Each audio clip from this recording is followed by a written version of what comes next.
Hello, everyone. Good afternoon.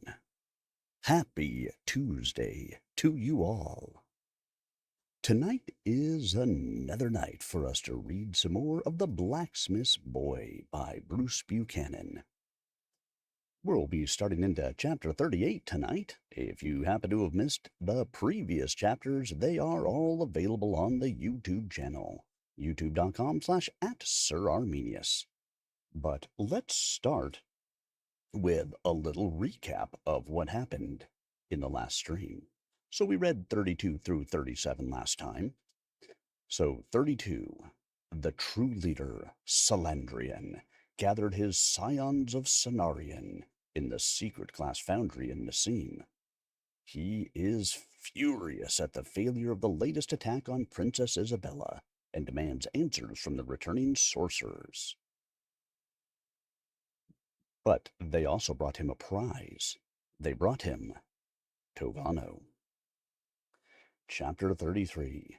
Bach and his companions cross back into Emerenia and make plans to return to Ithanel as quickly as possible to warn the king. Oops, forgot to hit a button. Let me hit a button.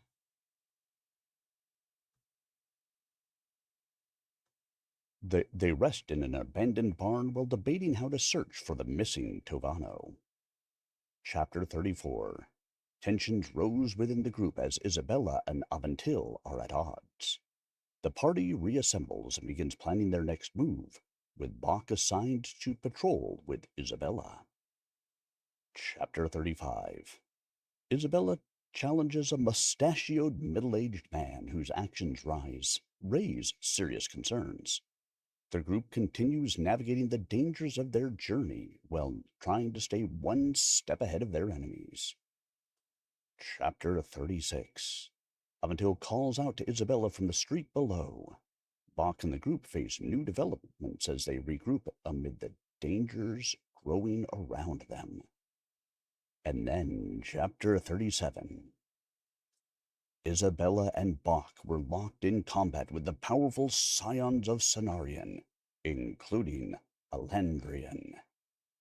And Kotarian. Kotarian was there fighting people too. Spells fly as they fight desperately in a high-stakes magical battle. Needless to say, our protagonists won. Now they have not yet found their missing friend Tovano, which was the whole reason for the search. So, we'll have to find out if we find them tonight. Now, of course, as always, if you are unwilling to wait for me, your humble narrator, to read the story to you, you can always stop out and pick up the book. It is available on Amazon. You can check it out at Wild Ink Publishing, or you can go to the author's website, brucebuchananauthor.com.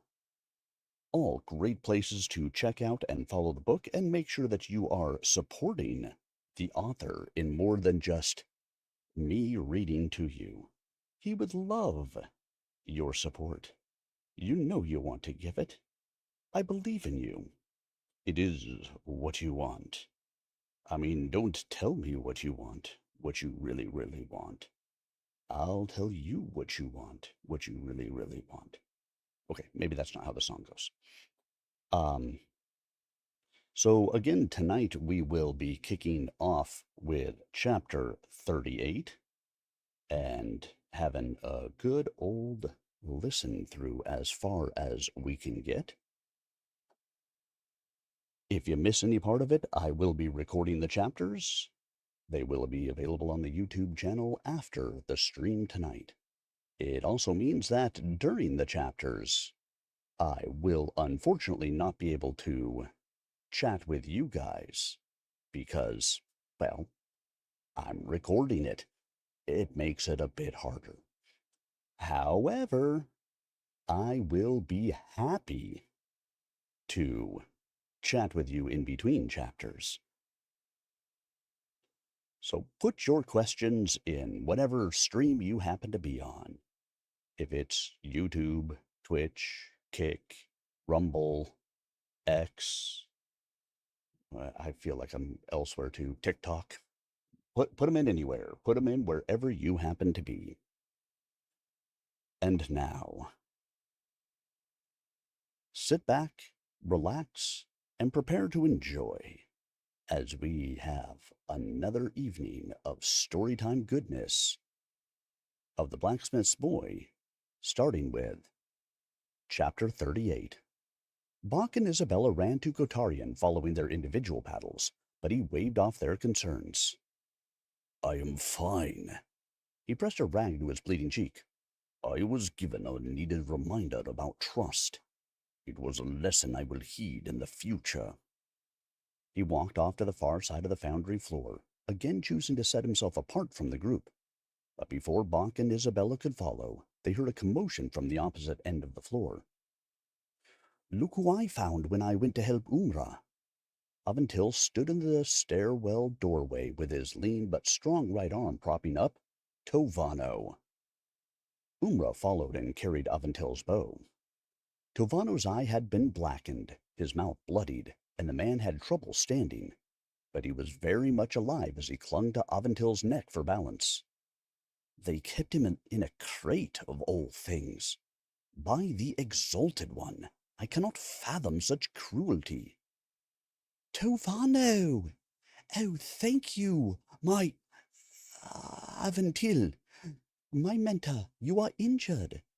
Isabella pulled a handkerchief from her pocket, doused it with cold water from Umra's handy flask, and dabbed it on his forehead. Bah, it's cold. It's nothing I can't shake off. Another, longer coughing fit prevented Tovano from speaking any further. They set the elderly sorcerer down on the foundry floor, with Aventil supporting him in a seated position and Isabella holding his hand. Then Bach examined his wounds. Bach gently applied pressure up and down Tovano's arms and legs. The man did not complain, but when Bach pressed on the right side of his chest, he cried out, That one! I may not be able to shake off so quickly. His voice trembled from pain and coughing. Umra handed Bach a cup of water. He mixed it with some Yorka root and gave it to Tovano to drink. He has suffered broken ribs. They will heal, but he cannot ride back to Ithanel. He risks puncturing a lung if he tries. My friend Leafy can keep him safe till this madness ends, Umra said. Let's take him to Talum's pub. Leafy's got a secret compartment at the back of the storeroom. Don't ask. Anyway, he can hide Tovano there till he recovers, or till you can return for him at least. Isabella nodded in agreement, then turned to Tovano. Her mentor had recovered enough voice to speak in complete sentences without coughing. There is something important you must know, Your Majesty. Alandrian and the others were left here to guard me, and deal with you in case you found me. They tormented and tortured me until I talked. I am so sorry, Your Majesty. Nonsense, my teacher. You have nothing to apologize for. Isabella gripped his hand tightly in hers. Those demons forced you. But tell me all you know. He took a deep sip of the medicinal beverage Bach had prepared. They now know that we discovered the truth, that the blight was caused by Salandrian and a splinter group of rogue sorcerers from within the House of Magic, rather than by any outside enemy. They also are aware we plan to expose their scheme to your father, the Royal Council, and the leadership of the House of Magic. Because they know we are coming to Ithanel, they have accelerated their timetable for moving against the king. Salandrian and the bulk of his force, around 20 or so sorcerers, already left for Ithanel. They left hours ago. These villains intend to overthrow your father and the House of Magic, and install Salandrian as the true leader of Imarina. Their goal is to establish a majocracy in which the serving class is kept in line by fear and brutality. Bach held back the urge to cry out. Is there any chance the commander in Wingate can reach Ithanel ahead of them? Tovano sighed. Unlikely. The detour into Masok territory delayed us long enough to give Salandrian an insurmountable head start. Curse them, Isabella cried. If they beat us back to Ithanel, how can we stop their plan before they set it in motion? This time, Aventil put his hand on her shoulder. She reached up to hold it. I have an idea. The Amar Nil Mercantile Company keeps ships in Nassim Harbor to transport goods into Ithanel. If we take command of one of these boats, we should be able to make up some time. Bach knew that what Aventil didn't say was that if the scions of Cenarion still were tracking them and spotted their ship on the water, they would be fat targets for their enemy's magic. But it was a risk they had to take. Yes, quickly, let us depart for the harbor. Isabella stretched to her full height. Umra, I need you to stay and care for Tovano until he is ready to travel. This old man is precious to me, and I only would ask this of someone I trust completely. I'd be honored, Your Majesty. You can count on me. I know, sweet girl. As they walked out of the building, Bach noticed the maple tree had returned to its original size as a seedling. Bach's hybrid spell apparently only lasted for a short duration, meaning it would have no practical purpose in his role as a healer. There was also no sign of Spallonian, meaning he survived and fled the scene. That is a relief. With everything else swirling around my brain, I don't need to add the guilt of taking a life. He looked around at his friends walking down the otherwise deserted street. Isabella, Aventil, Umra, Kotarian, and Tovano were all safe. We've survived our biggest test to date, and I did my part. My magic still makes me uneasy, but maybe it and I can come to an understanding. Bok, you will have to teach me that most impressive spell after we return to Ithanel. Isabella mounted her horse as Bach checked Becky's saddle. Honestly, it was born of desperation. That seems to be my best source of inspiration these days. Get in a place where I am in mortal danger and figure out a spell to save my life. She laughed. I would not make a habit of that, but it was quite resourceful. It's nothing compared to what Kotarian was able to do. You were incredible. Bach turned to the sorcerer, who did not acknowledge the compliment and rode ahead of the group. I know these past few days have been hard on him, learning of his classmate's betrayal, Isabella said. I hope he can find some comfort. We will help him, if we can. They rode toward Nassim Harbor. Tovano sat at the front of Aventil's horse, with the young merchant supporting him. What about you? Bach asked Isabella. You seem to be holding up okay, given the circumstances. If my father was in danger, I wouldn't even be able to think straight. She gripped her horse's reins. It comes down to trust, Bach. My father is under the protection of the royal guard. I trust them to protect him. The majority of the House of Magic are loyal to the crown. I trust that they will defend the kingdom. I trust that the people of Imarina will support their neighbors, even during these dark times. Bach nodded. And in return, we, the citizens of Imarina, trust that you will lead us with wisdom. That is my role. I have a part to play, as does everyone in Imarina. The system does not serve the royal family. The system serves the kingdom, of which we are all part. And, if I am being truthful, Bach, I am not always as strong as you believe. Sometimes your powerful princess is scared and lost. Mother died when I was far too young. If I lose father as well. Bach put a hand on her shoulder. And that is why your friends support you. Have trust in us too, princess. Isabella said nothing. She didn't have to.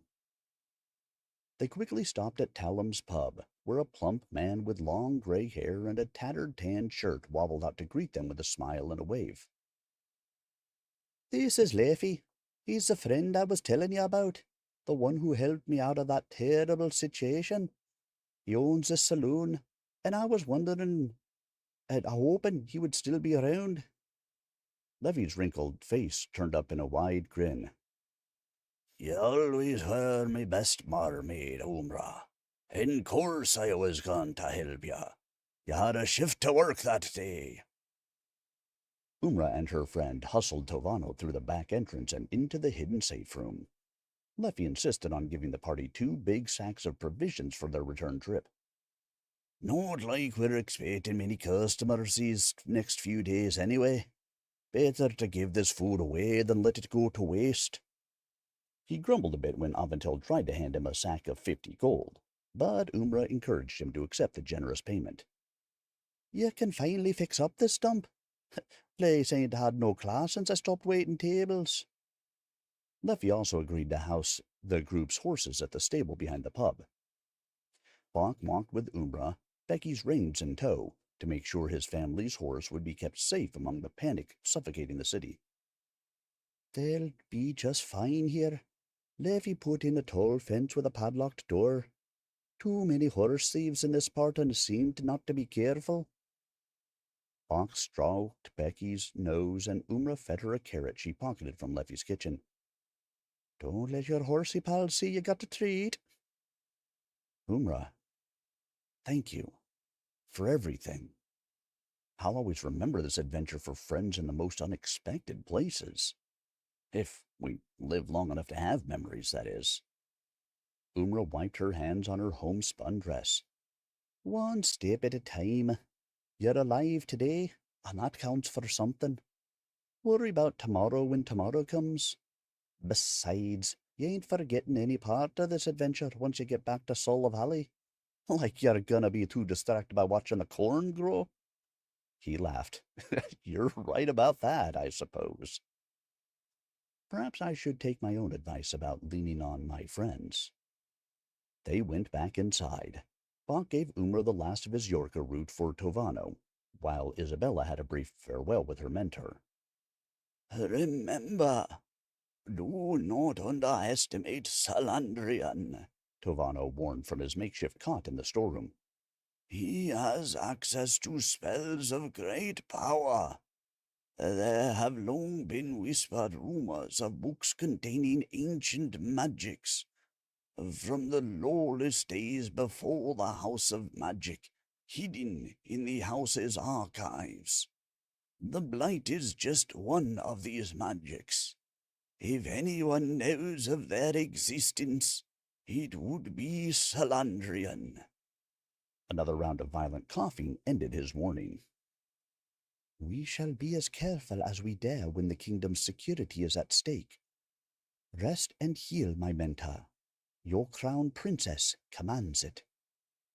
From there they rode to the harbor, where, true to Aventil's word, a gleaming red sailing ship, with the words Amaranil Mercantile Company painted across the bow in bold white letters, along with the family's crest, was docked.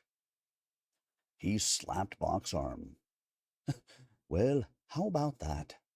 I wasn't entirely sure it would still be here. Looks like our luck is holding, my friend." They loaded the supplies into the ship's hold, dropped the sails, and hauled up the anchor. Their next stop would be Ithanel, hopefully in time to save the king and the nation. Umrah waved from the dock. Slowly she faded into the horizon along with the sun. Bach found he already missed the loud, animated housekeeper, just as he did his family. "Be careful, Anna. Good sailing," Umrah called. Tovano and I'll join you as soon as he's earthy enough for travelling. By then, Bach realized there won't be a safe place in Emerenia, from Nassim to Sola Valley, if they didn't succeed. All right. Sienna's Salon, hello, hello, if you still happen to be here. Glad to have you here with us. Sorry, I record these, so it makes it really difficult to acknowledge people during the middle of the chapters, but welcome on in, everybody. I am very glad to have you here with us tonight as we continue our reading of The Blacksmith's Boy. Just checking through really quick to see if we got any chat comments that I can respond to for you all. No, I don't see them, no. All right, well, I guess we will just have to continue on with our reading then. What a horrible thing.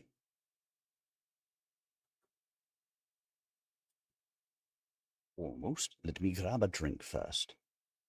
Staying hydrated is important to an audiobook narrator.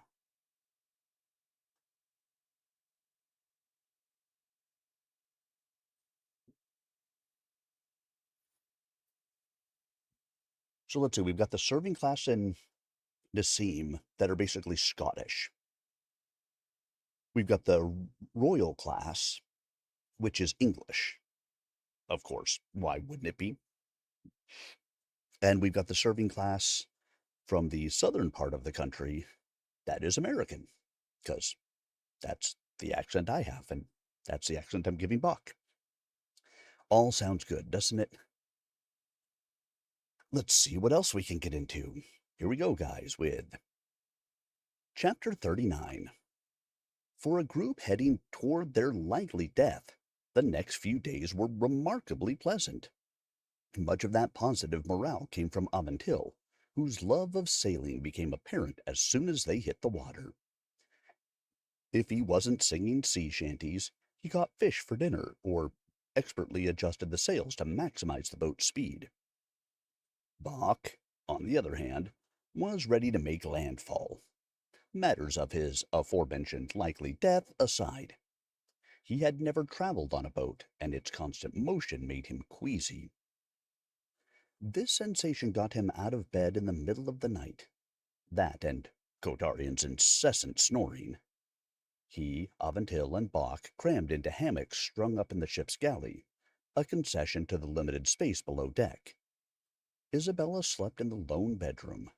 Even though she and Aventil again acted civilly to one another, he didn't ask to join her at night. Bach wandered out onto the deck. He carefully held one of the guide ropes surrounding the top deck, a safety feature in case of a sudden lurch. Not a strong swimmer, he didn't want to test his fate in the dark river. A beautiful night.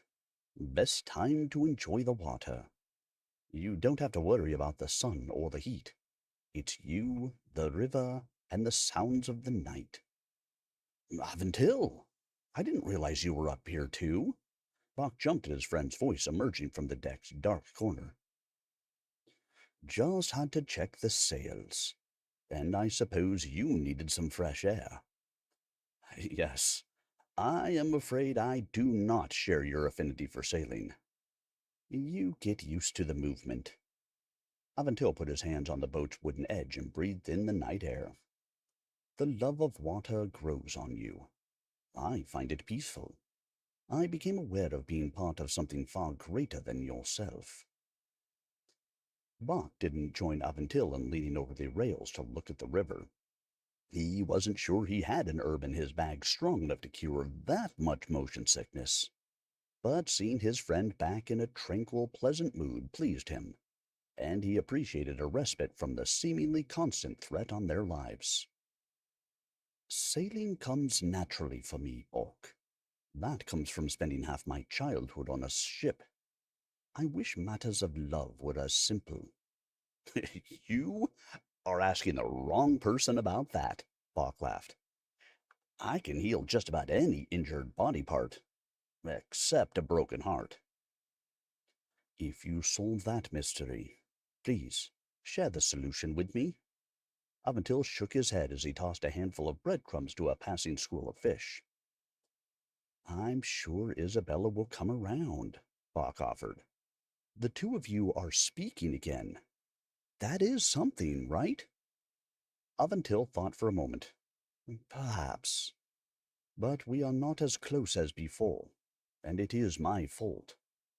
Sure, Isabella may be frustrating, but she is overly serious, entirely too busy, and despite owning 1,000 pillows, always steals mine.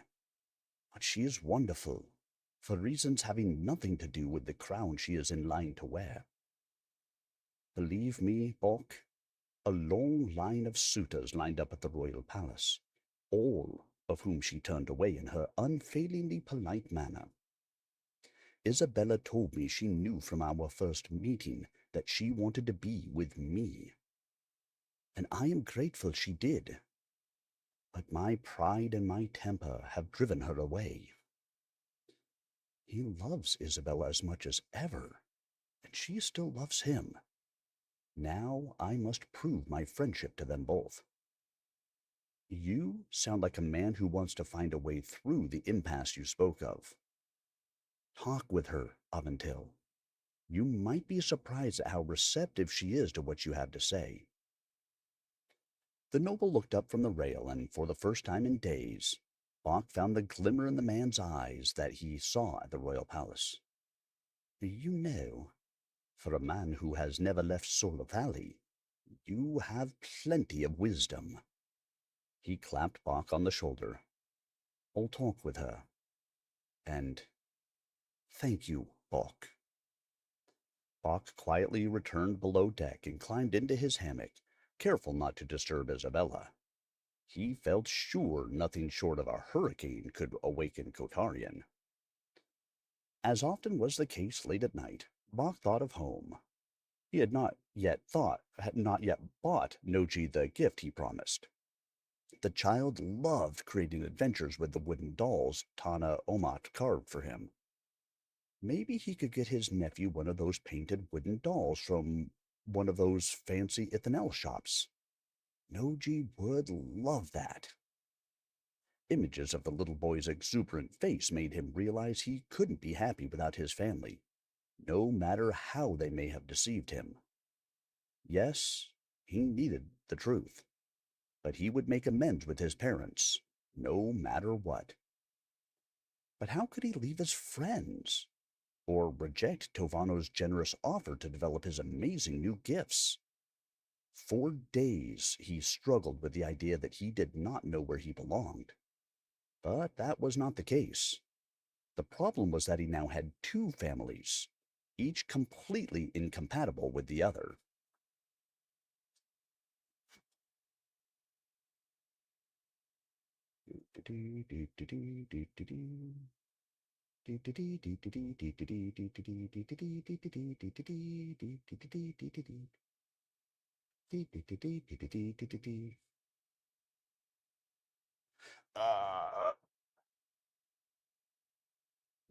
I realize you guys may be getting a little bit of the background noise here as it's a little bit warm here, so I have the AC going and some fans going and stuff like that. So I turn down one of the fans just a little bit. All right, no new comments from the audience. All right, that is okay. Okay. Then let us just continue on, shall we? Stay a while. Stay forever. Let's start ourselves off with Chapter 40. After long hours of steering the boat, Aventil asked, Could you mind the wheel for a bit, Volk? Of course. Go below and deck and rest. I can keep us pointed in a straight line. Bach climbed up to the bridge and took over the captain's seat.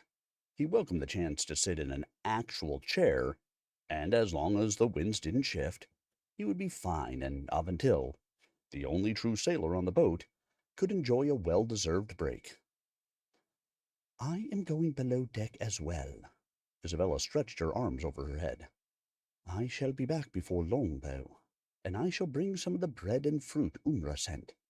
By Queen Imperia's scepter, I am famished. When his companions left, Bach looked down from his perch and spotted Kotarian standing immediately below, leaning across the deck rail with a half-empty wine bottle in hand. Bach swallowed hard and considered his next words carefully. Kotarian, come join me up here. It's a spectacular view of... Well, nothing really, but I'd appreciate the company. Not interested. He didn't bother turning around. Don't talk to me, Bok, or Baron, or whoever you are, and I'll act in kind. Yes, I understand you are upset. The situation back in the scene with your House of Magic companions. At this, Kotarian spun to face Bok. You understand nothing. His eyes flared. You never set foot in a high magic class on Cenarian Square. Never spent hours straining your eyes by candlelight to prepare for an exam. Never known fluttering in your stomach at the knowledge that you would be called to demonstrate your prowess, to succeed or fail in front of your classmates. There is so much I do not know about high magic, Bok admitted. Kotarian looked out over the water and sighed. The tension left his body with his exhaled breath. I know you do not understand. I do not blame you for that. How could you, given your upbringing? But I worked for years to become a member of the House of Magic. I dreamed of it.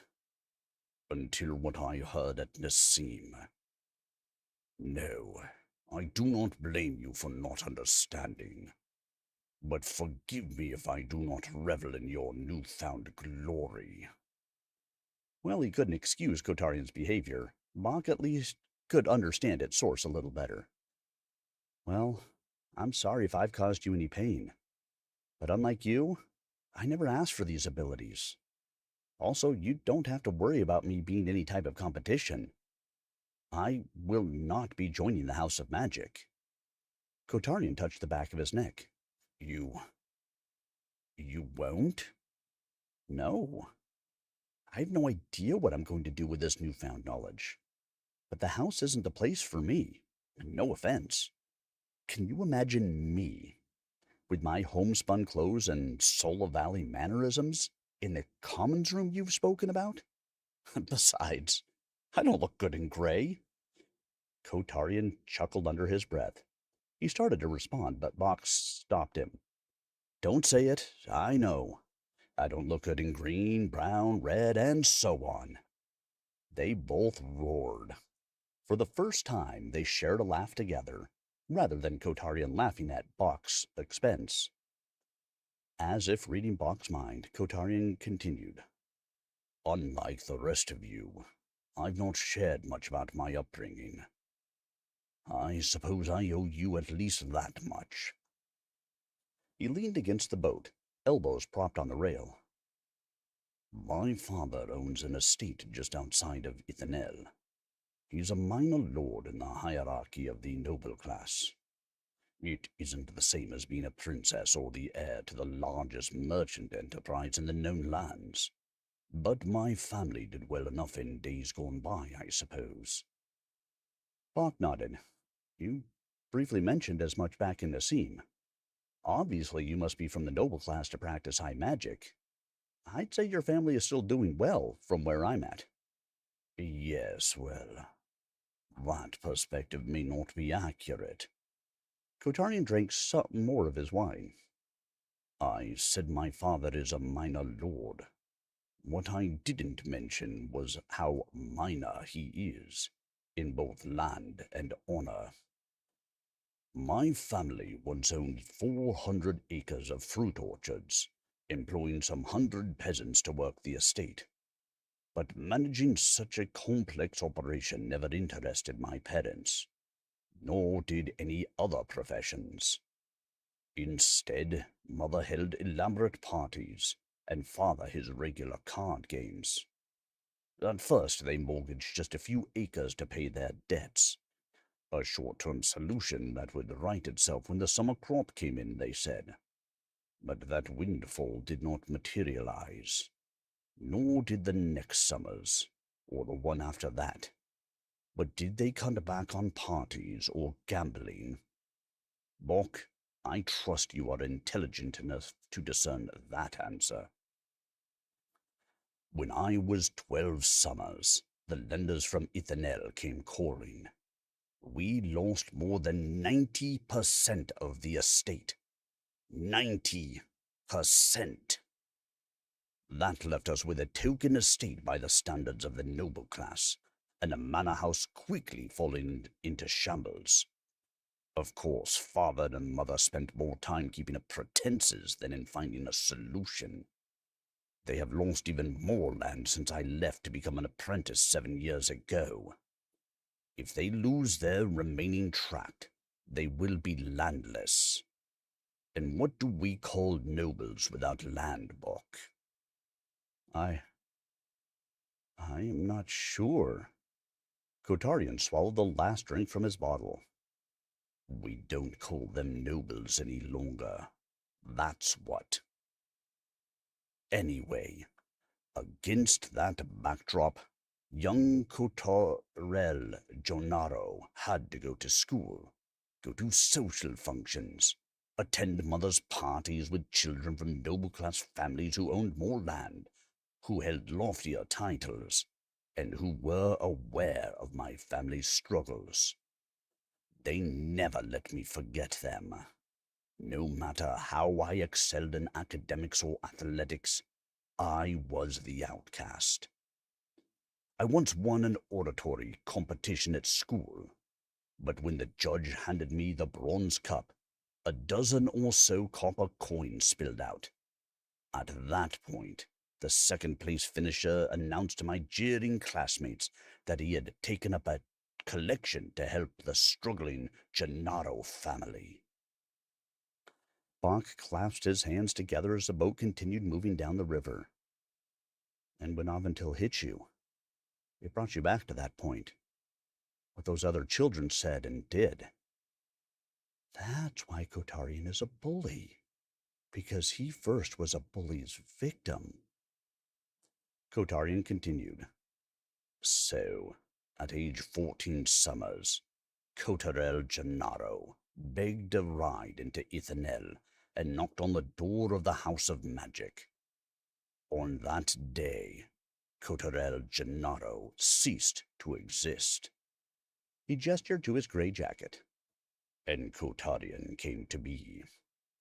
I had a place where I belonged, but Alandrian ended all that back at Nassim. I may have won our battle, but we both were stabbed through the heart that day. Bach involuntarily shivered at Kotarian's grim analogy. The breeze continued moving the boat forward as it swished the pine trees on the riverbank. You felt betrayed by people you thought were friends. But Alandrian, Salandrian, they don't speak for the House of Magic. Lonorian and Karagian deemed me expendable, Kotarian roared. They sent me here, thinking I might die, and not caring if I did. You cannot possibly relate to the sense of betrayal I now feel. You are right. I can't. If Winnie Khan ever betrayed me in the way your mentors did, well, I'm not sure I could ever fully recover. But I also know that there are good people, just as there are bad. For all your bluster, I know which category you fit into. Yes, Alandrian planted a dark seed in your mind, but you can choose not to nurture it. Fishing birds flew over the boat. Bach looked Kotarian directly in the eye. Had they asked, would you have done it? Would you have joined the Scions of Cenarion? Kotarian scoffed. Of course not. My loyalty to the crown and the kingdom has never been in doubt. No, it hasn't, Bach continued. And would you have murdered the Yult family? Or stood by and watched Salandrian slaughter them in his mad experiment? No, not a chance. I may not have much use for the serving class, but murder? Never. Well, then there's your answer. You weren't expendable. You were invaluable. Salandrian knew you would oppose him, and that scared him. He and his underlings realized you wouldn't betray what the House of Magic stands for, and they tried to kill you for it. Kotarian turned away from Bach and stepped back to the rail, exhaling deeply. What is wrong with you, peasant? After how I behaved, you remain kind to me. You must be as simple-minded as you are ignorant of the world. He paused. Either that, or I have been wrong about you from the beginning, and the blacksmith raised a better man than I could ever hope to be. Thinking of Finn Omat, Bach's lower lip quivered for a moment. Kotarian then turned back to Bach and smiled, but this time the condescending sneer was gone. Of course. We know I could never be wrong. They laughed again. I'm sure that despite their flaws, your parents are proud of you, too. They should be. Kotarian flung the empty bottle into the river. Perhaps. I do not know. I have not spoken with them in 7 years. Bach leaned down over the edge of the bridge. It's okay, Kotarian. If you need me, don't push your luck, plowboy. Kotarian turned to Bach. Now, let's show those dung beetles what it means to cross the house's shining light. And his friends? Bach asked hopefully. Sigh. Very well. The house's shining light and friends. Satisfied? That evening, Isabella brought a tray of dried fruits and assorted nuts up to the deck and invited Bach to join her. Have you ever had an apricot? She held out the snack tray. Bach shook his head and picked one of the sweet, dehydrated fruits. Almost as good as the dried apples my mother makes. So, did you and Aventil talk things through when you both went below deck? We did, and I understand I have you to thank. She took a sip of sparkling wine and poured some for Bach. That man can be stubborn, proud, hot-tempered, but I love him with all my heart. I can be all those things as well. I suppose we both needed a good friend to break the impasse and get us talking with, instead of yelling at each other. I'm happy to help. And I truly am. Isabella doesn't need another unwanted suitor. She needs a good friend. And so do I. Bach smiled. Are you two good again? We are. Aventil and I know we both need to listen to each other more. Isabella touched Bach's muscular forearm, again sending a shiver through his body. Some things are difficult to change. This time he felt sure Isabella noticed. Bach, you will find someone, and she will be an incredibly lucky and loved woman. You think so? I know so, and I am always right. Just ask Aventil. They both laughed, and Isabella leaned back to look at the darkening sky. The river breeze felt good on Bach's face, but not nearly as good as enjoying this quiet moment with his friend. Which is why he hated to voice the question he was about to ask. Isabella, can you teach me the death touch spell? The one you used in Nassim. I have a feeling I may need a secret weapon when we get to Ithanel. She sat up and looked into her cup before she spoke next. Bok, that is a difficult request. On this trip I have been forced to kill. I likely will have to do so again.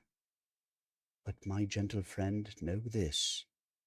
If you take a life, you also lose something you can never get back. Please consider this before you go down that path. Bok nodded. I understand, but I still need to know this spell, just in case. He hoped he never would have to use it, but he figured he needed any edge he could find if they had to confront Salandrian and the Scions. So Isabella pushed the tray aside and reluctantly taught him the spell. Remember, you want to point your hand down and then start the incantation, and focus your energy to your palm, not your fingertips. Bok followed as she instructed, soaking in every detail. After the tutorial, Bok thanked Isabella and sighed. Could I intentionally kill another person? Knowing it goes against everything I believe, even to save the lives of my friends? He didn't know the answer, but he was glad to have the incantation as a last resort. After they went below deck, Bok noticed that Aventil joined Isabella in the ship's cabin. He even heard giggling from behind their closed door, and this time he had the propriety not to listen in. Well, guys, it seems like everything is back to normal with the house of Aventil and Isabella. They are once again a matched pair. Yea, Bok, for doing what needed to be done. We are very proud of you. And now let me check really quick, see if any comments came in.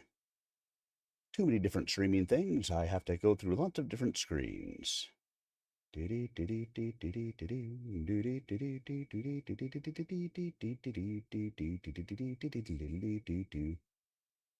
Oops.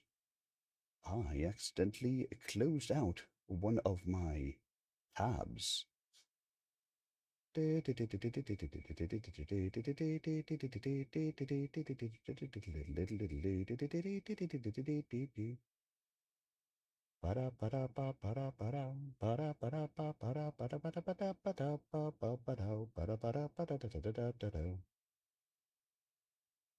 All right, it is reopened.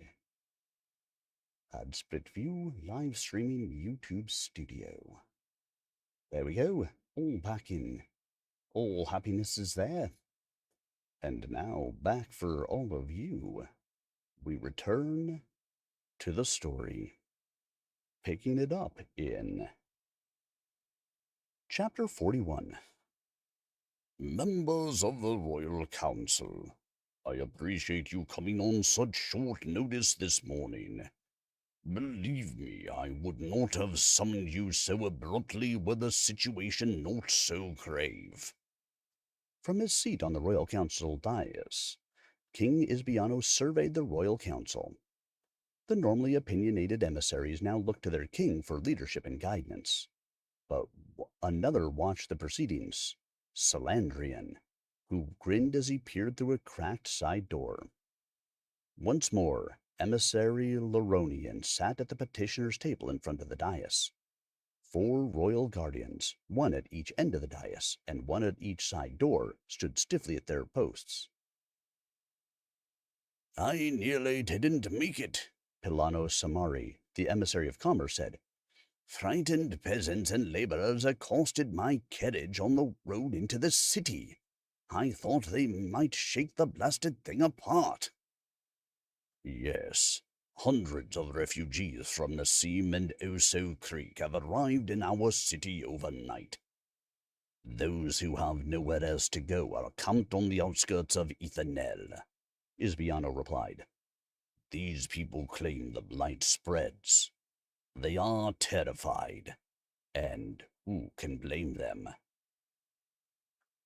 All the more reason we must take action now.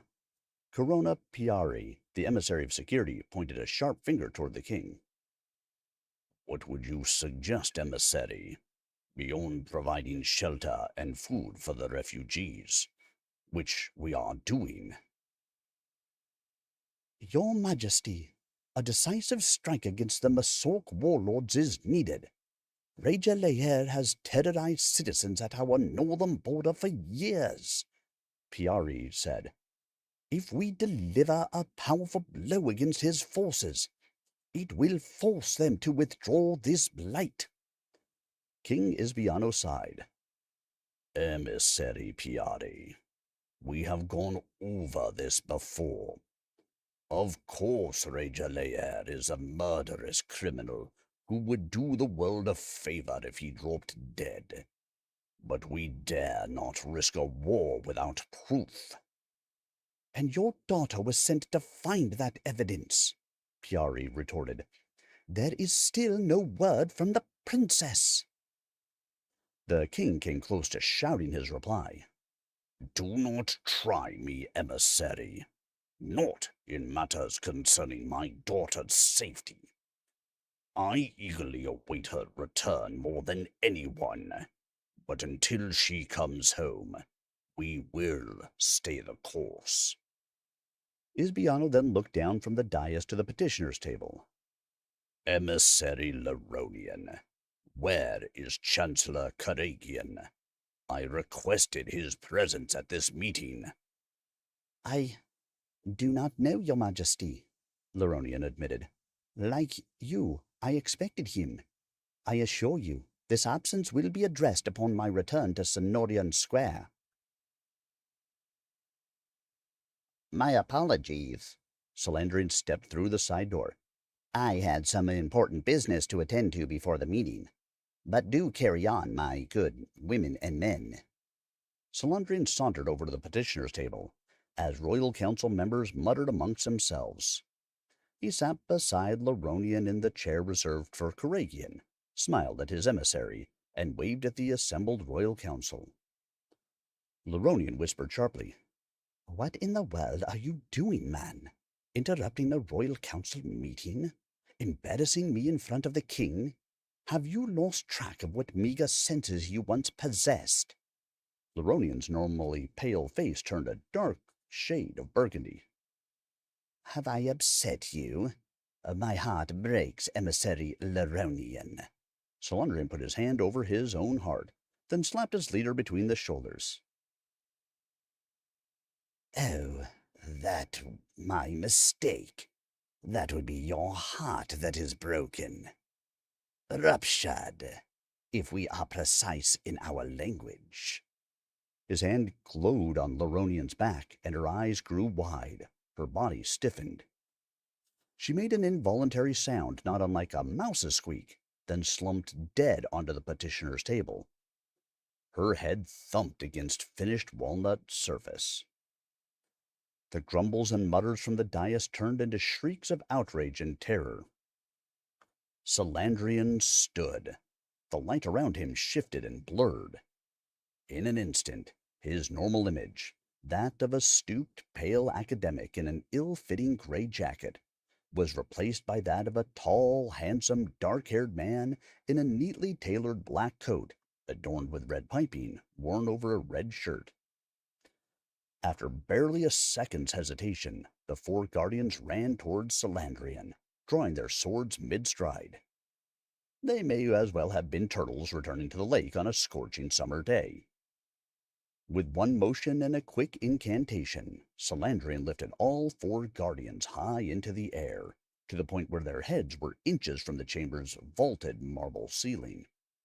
He then flung them across the room to the far walls with a flourish of his hand. The emissary of transit moved toward the door.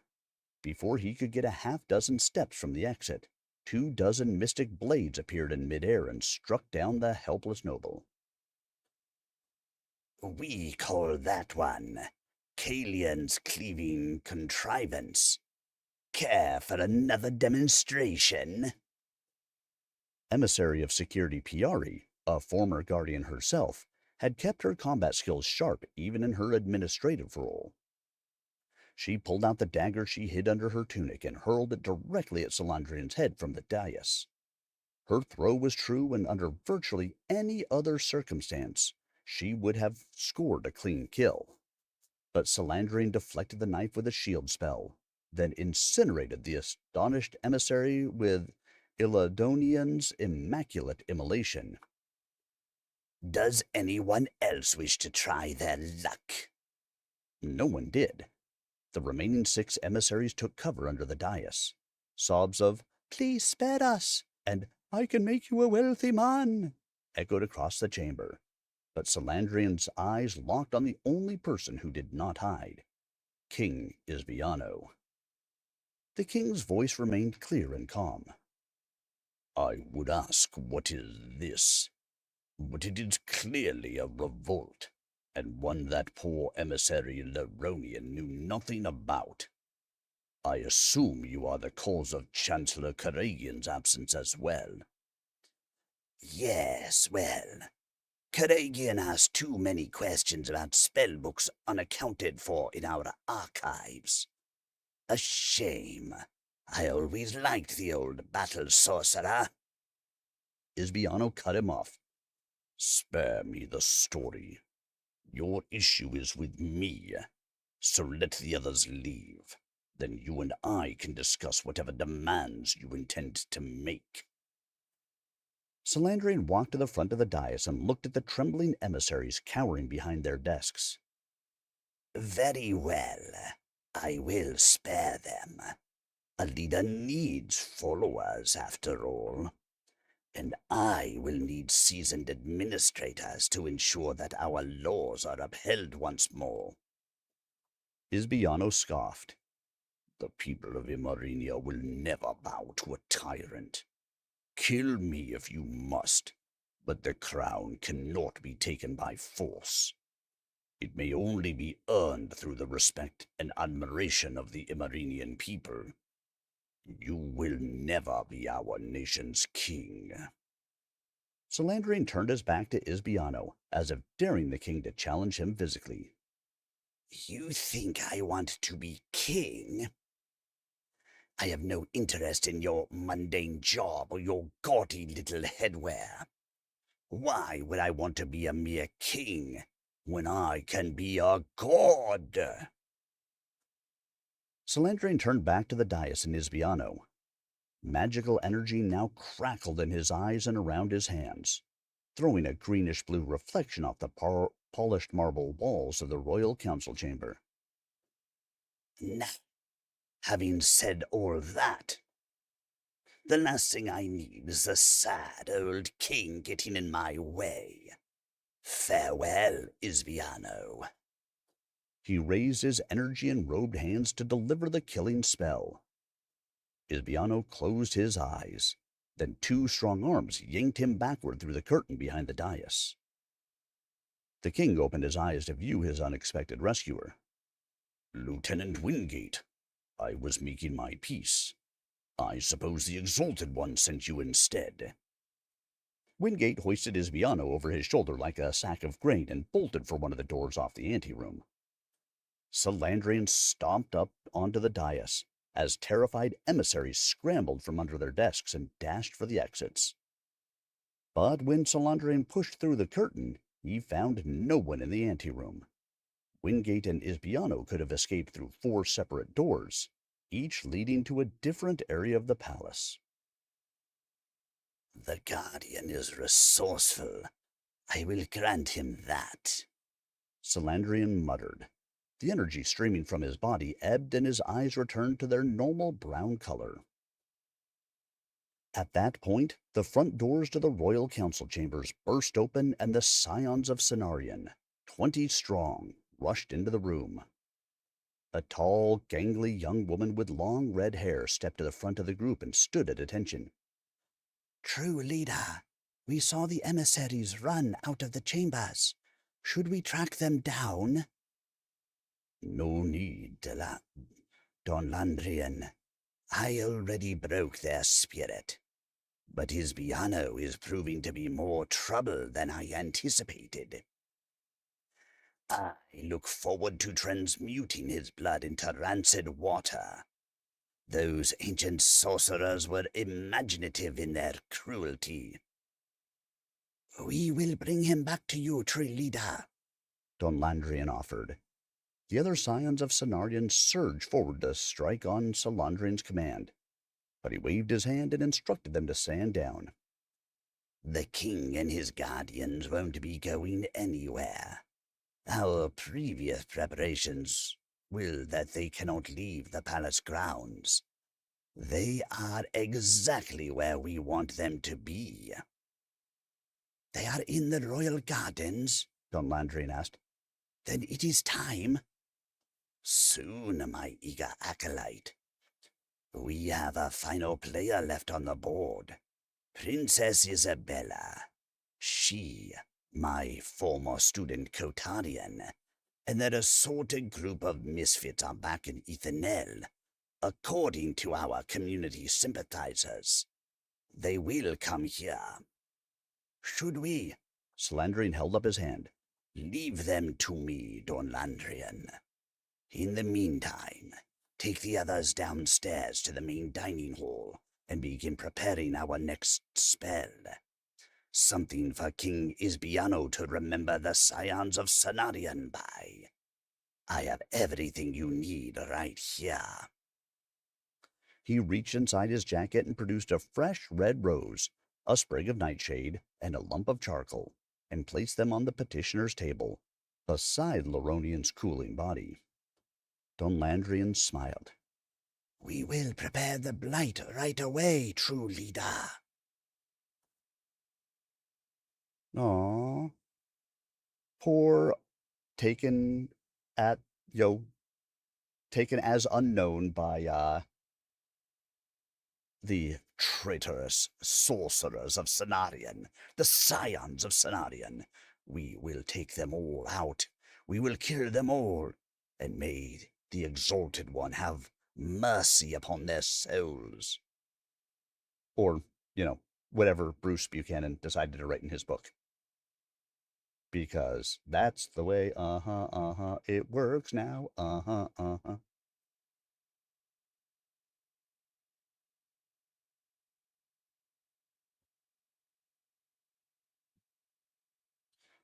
right. We are just over an hour in, which means we've got ourselves a cool half hour to go, which is fantastic for all to be involved with. I see no items in chat for me, so let us continue with Chapter 42. The Amaranil Mercantile Company's ship pulled into Ithanel Harbor that morning as well, sailing past the encampment of refugees from Nassim and Oso Creek. The problems from the North Country have followed us back to Ithanel. Bach's stomach sank at the sight of the people now crowding the riverbank, with nowhere else to go. Let's only hope our good fortune did as well. Aventil steered the boat toward the dock. Good fortune? That was enough to turn Kotarian around. By Patharian's pungent perspiration, we have encountered nothing but trouble on this entire mission. True, Aventil admitted, but we survived it and returned home. I say that counts as a victory, my friend. Don't notch your victories too soon, the sorcerer grumbled. Bach had to admit he spoke true. The next challenge would be the most dangerous by far. Aventil quickly tied up the boat, while the others gathered only their most necessary possessions. The terror and lawlessness Bach experienced in Nassim hadn't completely consumed Ithanel. Yet. Sailors worked hard bringing ships into the harbor and preparing them to go to sea. Dock workers unloaded ships, horse-drawn wagons hauled goods away from the waterfront and into the city. One glum wagoner caught Aventil's eye. Ahoy, my good man! Is your wagon open for work? We're prepared to pay up front. Afraid not, though I wish it were. The wagoner propped his elbows on his knees and his chin upon his palms. I was supposed to receive a load of fresh corn, but the boat bringing it up from Nassim and I reckon they got caught in whatever madness is going on up there. So here I sit. Looks like a day of lost wages for me. But I gave my word I'd unload this cargo and take it to the city. Aventil smiled and raised a finger in the air. Fortune may smile on you yet, sir. You won't have to load our cargo. Just take it into town. Even if your client does arrive, you'll be back in time to meet it. This offer grabbed the man's interest. So, what is your cargo? Aventil gestured to Bach, Isabella, and Kotarian. You are looking at it. The ride into the city center was hot and bumpy. The wagon normally transported vegetables, not people. Sitting on its hard wooden bed, every divot and rut in the road burrowed into Bach's spine. He and his friends barely heard each other over the cart's wheels clattering over Ithanel's cobblestone streets. So they mostly just sat in silence, each preparing in his or her own way. Aventil checked and rechecked the tautness of his bowstring and inspected each of his arrows for the tiniest of flaws. Kotarian rolled his neck, flexed his fingers, stretched his arms, and quietly repeated spell-casting mantras he had first learned before he was old enough to shave. Isabella sat with her knees pulled up against her chest, eyes closed, deep in thought. I wonder whose mind is racing faster, hers or mine? There wasn't much Bach could do to get ready for what was to come. Even if there were, he was too nervous to do it. The streets of Ithanel were as crowded and cacophonous as ever. Some things never changed, even in the face of a national emergency. People and work animals moved up and down at a deliberate pace, oblivious to the importance of the weather-beaten vegetable wagon moving through the crowd. At one point, they had to stop for 5 full minutes as a cart carrying a heavy oak bookcase stopped in the middle of the road to unload its cargo. Bach was torn between complete fear at the prospect of facing Salandrian and the scions of Cenarion, and the unbearable sense of waiting for the inevitable. Bach's mother used to say, "The dread usually proves worse than the reality." But the likelihood of that being true here wasn't good. Finally, after 2 full hours of uncomfortable, anxious riding, they made it to the center of the shining city and the royal palace. They instructed the driver to take them down King Isnaro's street, toward the back entrance to the palace and past Cenarion Square. But when the tall oaks lining the street cleared, they did not expect what they saw. Look! What on earth is that golden aura covering Cenarion Square? To Bach, it looked like a giant pine tree had leaked sap onto the gray stone campus, trapping the people inside like bugs preserved in resin. Aventil dropped a bag of coins in the wagoner's lap and instructed the man to stop, but Kotarian already stuck one leg out of the wagon and leaped to the ground before the cart came to a complete stop. Plenty of Ithanel's residents continued about their business as though nothing was wrong, paying no attention to the giant magical dome or the people trapped within it. To them, this undoubtedly was just another bizarre magical experiment conducted by those odd and aloof sorcerers on Cenarion Square. But many others gathered around the square. One well-meaning fellow tried to push his way into the field and reach a trapped man inside the edge of the spell. Instead, the stasis field engulfed the would-be rescuer, where he became another motionless mannequin in a pool of dark yellow syrup. The concerned onlookers included a half-dozen uniformed constables. While they could do nothing about the spell, they tried to keep any more victims from being swallowed by the stasis field. "Step back! This is a dangerous spell," one constable said to Bach, Isabella, Aventil, and Kotarian as they approached.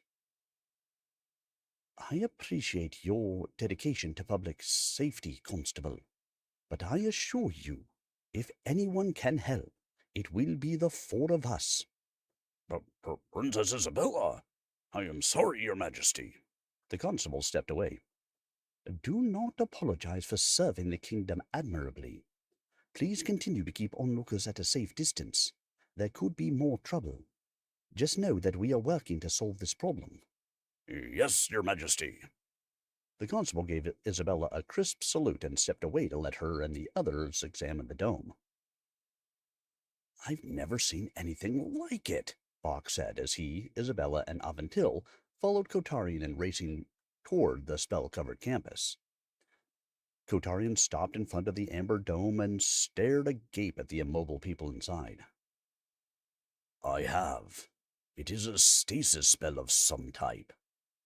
He pointed to a bearded man inside the sphere. The man had been stepping out of a classroom building and into the campus yard when the spell struck. A bird likewise was caught in midair some 10 feet over his head. That is Panandrian, one of my first-year teachers. Kotarian didn't take his eyes off the scene in front of him. Panandrian wasn't much of a spellcaster, but he was a fine teacher and a kind man. One of the few instructors who showed me any patience or understanding as an apprentice. He pointed to a young woman who wore a jacket just like Kotarian's, who was taking a break between classes to enjoy a cold drink in the afternoon sun. Her contented smile now was frozen for eternity, unless the spell could be lifted. On the bench there? That is Sumakian. She and I had numerous classes together as acolytes. She was preparing for a career serving the house in magical logistics. One of the few classmates I didn't find annoying. He then pointed at a short man picking up litter from the grounds. Even the serving class fellow there. I never knew his name, but he always was cheerful and diligent in his work. He greeted me with a wave every time he saw me. Perhaps I should have been equally polite to him. You'll have that chance, Bach said. You said yourself you've seen this type of spell before. Surely you know how to counter it. Oh, I am familiar with stasis spells and their counters, Kotarian replied. Except that such spells typically are employed to immobilize one person or creature. An unruly prisoner, for example, or a mad dog. But such a spell applied to an entire city block. The power that such a spell would take is beyond my comprehension. Tell me, Baron Blacksmith, how does one counter a spell like that? Bach had no answer, but Isabella offered a thought. Salandrian must have found this in those ancient spell books. The sorcerers from the time of Queen Imperia were said to have developed spells of amazing power and destructiveness. This stasis dome must be one of them. Bach stared up at the dome, completely unable to move. This is way beyond anything Tovano can do. Beyond anything I ever thought possible. Well then, what? We let this stand forever? Those people will be frozen in place for the rest of their lives, Aventil exclaimed. Kotarian put his hand to the back of his head. No. There is a way to bring it down. Take down the people who cast the spell. Even with the arcane knowledge Salandrian has collected, something this complex would require conscious thought to maintain. My highly informed assumption is that after casting the spell, he assigned some of his acolytes to maintain it. So, all that means is that we have to defeat the most powerful sorcerer in the kingdom, if not the world, as well as an unknown number of other highly trained magic users. Just a small task. As the others continued to examine the dome, Bach walked over to the edge of Cenarian Square near the royal palace, hoping to clear his mind. He looked inside the gardens and saw something that made his mouth tighten and brow furrow. Isabella? You need to see this. The others raced across the square to the sidewalk outside the palace. A greenish-blue wall enclosed the royal gardens. Unlike the dome covering Cenarian Square, this wall was a standard spell, much like the one protecting the Gruternel estate in Nassim. But it kept people out of the gardens as well as in. And then it was Isabella's turn to have her heart skip a beat or two. There is father, and Wingate. They are safe and well. Oh, thank the Exalted One! She waved frantically, but the king and his royal guardians did not see her, and the magical wall barred any sound from passing through. She clasped her hands together in front of her chest. Salandrian and the Scions must have forced them out of the palace and into the gardens, only to hem them in with this spell. That means Salandrian and his rebel band have control of the palace. Defeating them would require an assault on the center of Emerinia's government and Isabella's family home.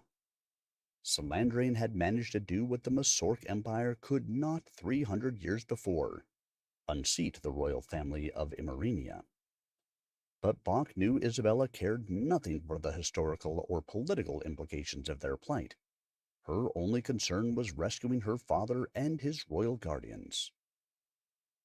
She raised her hands to the barrier and repeated the spell Tovano used in Nassim to enter the Gruternel estate. The wall shimmered and blinked out of existence, but only for a split second, reappearing exactly as it was. Isabella redoubled her efforts, this time shouting the spell's incantation. But again the barrier quickly reappeared as soon as it had vanished, and as strong as ever. No, this must work. Isabella raised her hands to try a third time. Then Kotarian put his hand on her wrist. Your Majesty, the spell is too strong. We cannot disrupt it. But father is trapped inside. Until we free him and the others, they are at Salandrian's mercy. She wrestled her hand away from Kotarian, tears pooling in her eyes. I had relied on aid from the House of Magic, only to find them already defeated. Then I see father in danger, and I can do nothing to help him. We have traveled so far, and come so close. She could not finish before the sobbing began. She put her hands over her face and wept into them in deep, ragged breaths. Tears appeared in Bach's eyes, too. She's hurting so much. We depend on her leadership and courage. I have to pick her up until she is ready again. We just have to find a different way. He repeated himself, more forcefully this time. We will save your father, and the kingdom with it. Aventil put his arms around Isabella and pulled her into a warm hug, the first time Bach had seen him do that since their argument. She leaned into his chest and put her arms around his waist. She still cried, but more calmly than before. Bach is right, my love. Bach hoped he could back up his bold words. He was ready to fight to save everyone he and Isabella cared about. He was willing to die if necessary. But how could they breach Salandrian's defenses to even challenge the power-crazed sorcerer? Folk magic wouldn't do much good in this scenario, and if even two skilled sorcerers such as Isabella and Kotarian were flummoxed by Salandrian's magical defenses, what hope did an absolute beginner have? But Aventil had an idea. He let go of a now calmer Isabella. Follow me. I think I can get us inside the palace gardens. Don't tell me there are swampy, bug-infested underground smuggling tunnels under the royal palace, too. Kotarian rubbed imaginary insects off his arms. Not exactly, but there is a back way in. Aventil's hands gestured excitedly down the hill the palace stood on. Remember, I talked to everyone in the palace, including the kitchen staff and housekeepers. The palace was built on the highest point in Ithanel. Bach nodded. Even students in Soul of Valley's one-room schoolhouse learned that much. Well, down on Queen Imperia Avenue, there is a narrow passage at the bottom of the hill. King Imbrilio had the house sorcerers of the day cut it through the bedrock so that the servants from West Town have a more direct path up the hill, on days when the weather was nasty. It's only wide enough to walk single file up the passage, but it opens inside one of the outbuildings, right beside the west gate. The door inside the outbuilding is locked, except during shift changes, so your father could not use it to escape on his own. Still, though, we should be able to get inside Salandrian's wall and unlock the door with a spell, unless he is aware of the servant's passage. I wasn't even aware of this passage. Isabella laughed through the last of her tears. Thank you, Aventil. That is incredible. Isabella, How did you not know of an entrance into your own home? Bach joked, and she laughed some more. Well, my home is the royal palace, you know. It is not exactly a cottage. Isabella then gathered the three men in around her and looked them each in the eyes before speaking. My friends, words cannot describe the love I have for you. You three are here when I need you the most.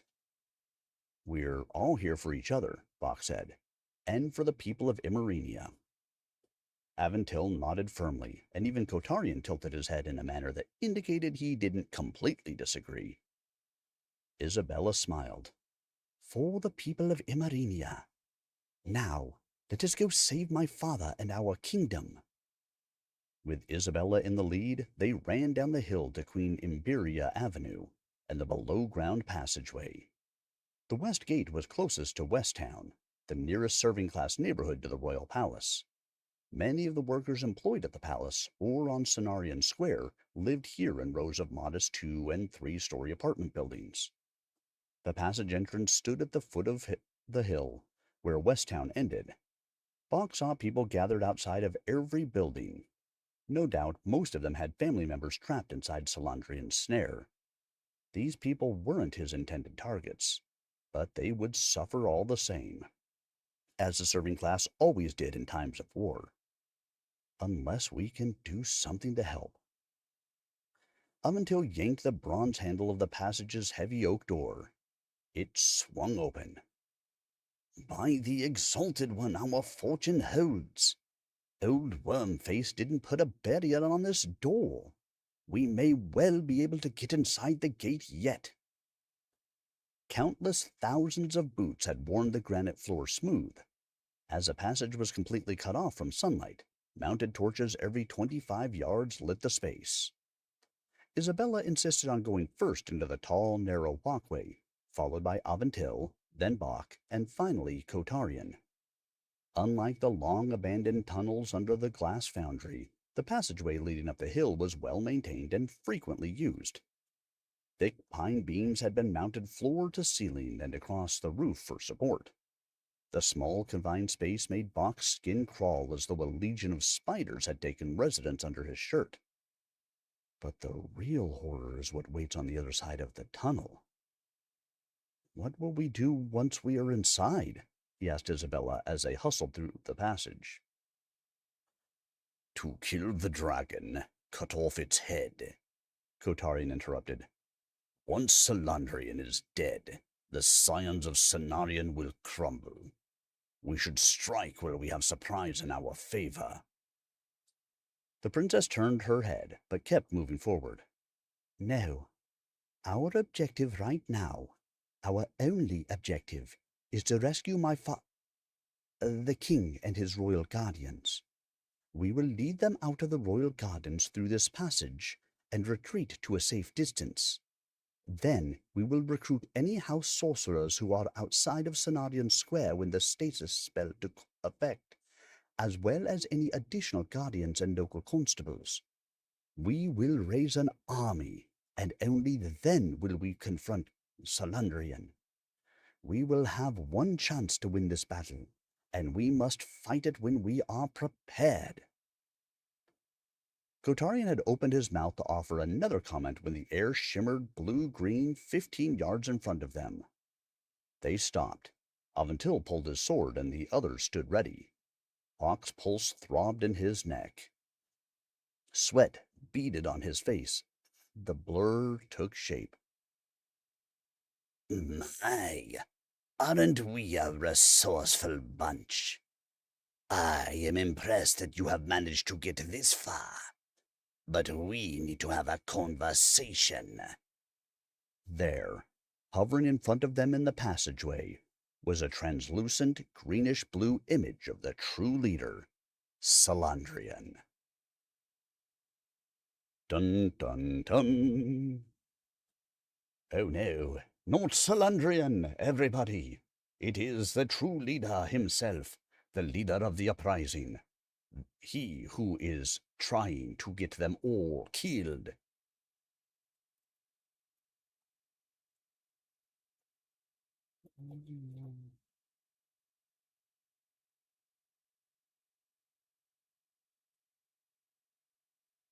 Dun dun dun dun dun dun dun dun dun. Okay, so maybe that's not the right music for this, but all right, let's see. Anything in chat? Anything in chat? No. All right. We're gonna do, I think, one more chapter tonight, and then it looks like we will probably finish up the book on our next read, which is either going to be Saturday or Sunday. I will have to let you guys know. Let's make it Sunday. We're just going to say it's going to be Sunday this week. I have a feeling something is going to interrupt me on Saturday, so let's go ahead and read chapter 43. We'll close out the stream for tonight, and then we will finish out the book this weekend. That sounds fantastic, does it not? I think it does. So, my friends, my glorious boon companions, let us start. Chapter 43. What is he? Bach stared wide open-mouthed at the glowing image forming in the tunnel. It is an astral projection, a spell that allows sorcerers to communicate across distances. Isabella does this sometimes. And I hate it even then. He can't attack us nor we him. Let's listen to what he has to say. It's not like we can sneak up on him at this point. Aventil's explanation provided little comfort. Every hair on the back of Bach's neck stood up. He looked around and over his shoulder, fearful that the Salandrian's projection was a distraction for the scions to sneak up the narrow stone passage behind them.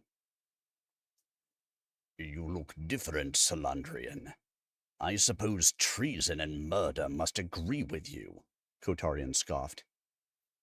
I appear as my true self now. As for treason, I now control Imarinia. From my perspective, you four are the traitors. He folded his hands behind his back and paced as he looked over each member of the group individually. Let's see. We have the little princess. Look at her, trying so hard to make her father proud. She wants to be a leader. She wants to be a sorcerer. She wants to be a social reformer. And yet she has failed so miserably at all of them. He turned his eyes to Aventil. But at least she's not the empty suit that is Lord Aventil Amaranil. A disgrace to his family. His entire self-worth rests upon the princess's favor. You know, we used to laugh at you behind your back. Bach put his hand on his friend's shoulder. Now we know where Kotarian gets it from. He's just talk. Let him blather on. Salandrian continued. Yes, Lord Amaranil. We used to mock you, including this one, my old student Kotarian. But he never realized he was the butt of the joke too. For one who has accomplished so little, your inflated sense of self-worth is legendary. Kotarian yelled back. Well, there is one thing I will accomplish. Kill the worm who betrayed the House of Magic. Salandrian didn't look at Bach. And I'll not even comment on the serving-class peasant in your group. In his eyes, I don't belong among my betters. He doesn't know what I have learned about my parentage. And why should that matter? Bach's rough hands formed into fists. Isabella's hands swept in front of her. Are petty insults all you have? The people of Imarinia will not allow this treachery to stand. The apparition leaned back with a broad grin. Allow? Do you believe the wishes of the rabble, like the young healer back there, matter to me. Such creeping sickness is why Imarinia now rots from the inside. High magic made our nation the most prosperous in all of the 5 seas, and high magic will lead us back to prominence. With you at the head of the table, of course. Aventil pointed a finger at the self-proclaimed true leader. The exercise of power determines who makes the rules, Salandrian crowed. With the knowledge I have accumulated, I have earned the right to lead. One thing I do not understand, Kotarian asked.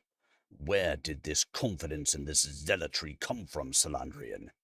When I knew you, you were content to stay in your books and wipe your greasy fingers on your jacket. Just as I wanted you to believe. Salandrian lowered his chin to look down on his former student. Playing the absent-minded academic was easy. I suspected the true power of the house lay in the ancient reserves of magic and knowledge. But while you and your colleagues patted each other on the back, oh, shining light of the house, I have brought the house, the crown, and soon an entire nation to heel. Kotarian's eyes flashed fire. Your ambition greatly surpasses your ability, worm. Leronian and Karagian will be free and end your days upon your stolen throne. Leronian? Karagian? Do you not? You really do not know, do you? Oh, you poor, naive lad.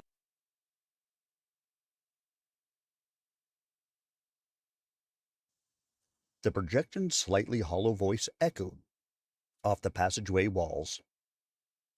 Leronian and Karagian are dead, Kotarian. I killed them just moments ago.